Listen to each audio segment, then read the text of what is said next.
Video 18, take 2. Never turn on the sound for this one, but I have it on now. Management tip today is, that's why I've written so much on here, colostrum, just storage. So I covered a lot of colostrum in two of the other videos. In seasonal calving systems, for these videos kind of focus on the calving season 2026 seasonal.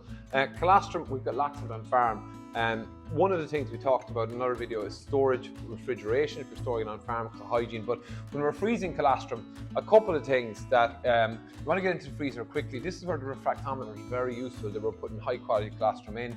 You want a flat pack bag, I'll draw it again, large surface area because you want it to defrost quickly. There's all sorts of tools, warming bats and stuff that speed this up and busier, if you have a lot of colostrum on farm.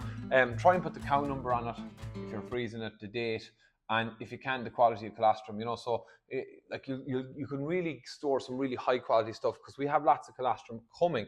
When we're looking about defrosting colostrum, simple rule: if you can't put your hand into the water, don't put the colostrum in because you'll denature these important proteins in it, these immunoglobulins. So there's a bit of science to how long can you keep it in the freezer.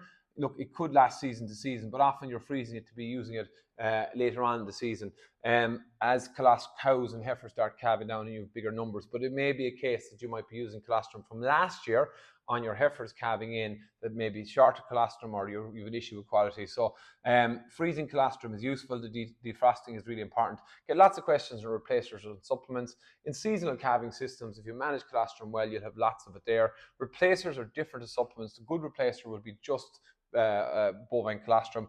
They have a place if you're short. Supplements are different. There tends to be amino acids and other kind of things in them. They're not like colostrum. They're supplementary, but the replacers should be, the good ones should be like for like. But I see in seasonal calving systems, as you really get going, you've plenty, even enough for a second feed. But always when we think about storing colostrum or pooling colostrum as well, always remember Johne's disease. Mindset tip for today: ultimately, I suppose, what's our most precious resource? Maybe our health, but time is one of them.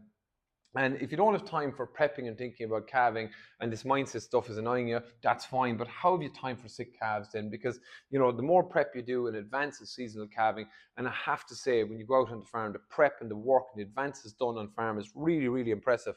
But it's about preparation. That's why the people element. So there's three legs of the stool: the calf, the environment, and people, the routines. Microbes today, I did a big spiel on the last video, but look, it is a unique pro and postbiotic liquid. You may choose to use no supplements in your calves, but it is an incredibly unique supplement. There's nothing like it on the market.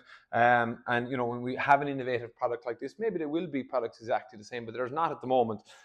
It is really unique. Whether you choose to use it or not, it's an important part. It's an important thing to remember that it's a unique pro and postbiotic liquid, focusing on the word unique. See you tomorrow for video 19, and I won't make that mistake on sound again. Happy safe farming.